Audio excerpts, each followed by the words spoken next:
as good as that. I had done that to him personally and to the committee before, and I do that to the entire Senate at this time. Maybe it was as a result of the lack of knowledge of the fact that this matter had long been resolved between us and the members of that committee. Subsequently, there were so many hearings, budget defense and all that we attended under a very convivial atmosphere. So the apology is without reservation at all. I apologize. There are only two things I just need to say before I go, because we are before the world, one or two things. One is that regarding that program, because when Nigerians hear a figure, their ears go up. Hey, one big figure has been mentioned. No. Regarding that program, every single payment, and I insisted to the past president that it must come from the central bank directly to the accounts of the people who were nominated to receive those funds. And so we as ministers, both ministers in the ministry and the head of the agency at that time that we supervised, never saw one kobo. It was straight. All we needed to do was to generate the lists and pass to the CBN. And the CBN paid directly from the CBN account to those individual accounts. Till today, as I see, we did not see, nothing even came to the account of that agency. And today, I make a promise that the entire register of everybody that received that amount per local government, their accounts, their account numbers, and BVN, we insisted on BVN. Every detail is available at the National Director of Employment. Anybody can go there and ask for a copy. We have it in a flash and confirm every single one with a BVN number. And they are all there for complete transparency. Till today, we did not see one kobo of that. I needed to make that clarification. And like I said, I'm sorry for that misunderstanding.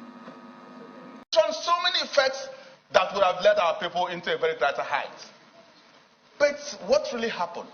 At a point, we wanted to carry out our responsibility, because if some people can use the instrumentality of law, which they find themselves within their confines of their own authority, to advance for all their justices, why can't we use the instrumentality of the legislature to support our people and help the populace, which we represent? Then, at that point, we invited the nominee, because this thing has been a subject of controversy and public debate, which I don't know. We wanted to know and give him fair hearing. Please tell us, because it's now within our own confines authority to know what happened to our constituents. Say, please come and tell us what really happened. What is the structure? What are the indices you are using to carry out these things? Because our people will hold us responsible and accountable. And when he was invited, what we are talking about is a 52 billion naira appropriation, and the right of appropriation resides on the legislature. That is our right. And I know quite well that the right of oversight resides on us, because we have to hold you accountable for whatever thing we appropriate to you. It is our right. And when he was invited, he expressly told us, to the public, that we want to hijack his role. That we want to blackmail us, that we are corrupt, that we want to hijack his role. And I know that he midwifed the process. Nobody's against that. He midwifed the process, and this falls within his own area of operation as the junior minister for labor and employment. Highly welcomed. And not only that, he went as far as in the public line to say that when he was asked, which indices did you use to gain this? He said, in quote, they are not from the moon. That was too arrogant to answer Nigerians that way. Because we're talking about what we support and help our people. That is why we are here. Anything outside that, I'll walk away from this chamber. My interest, your interest, and the interest of everybody is our people. That is why we are here.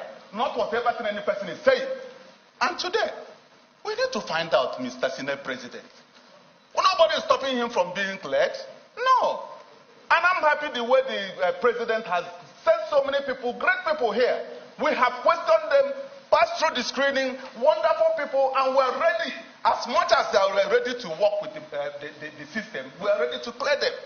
But not on the grounds of putting something under the table, not granting some people fair hearing, because I would like us to grant him fair hearing since he has been running away from it, for Nigerians to know what really happened.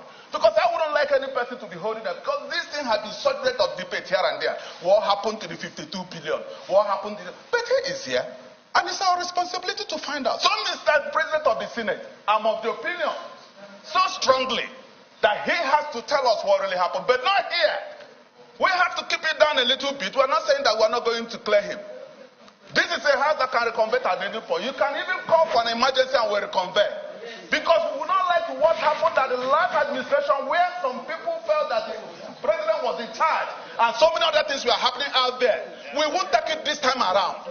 We want a situation we hold you responsible from the onset. Since Mr. President has started showing us the right hand, we must follow along that side to make sure that we work with him in that right hand as well.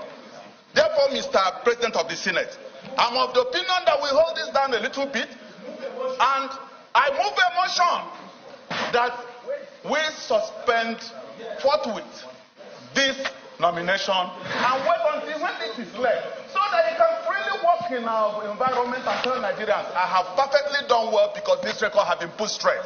That is my submission, Mr. Senate President. I rest my case.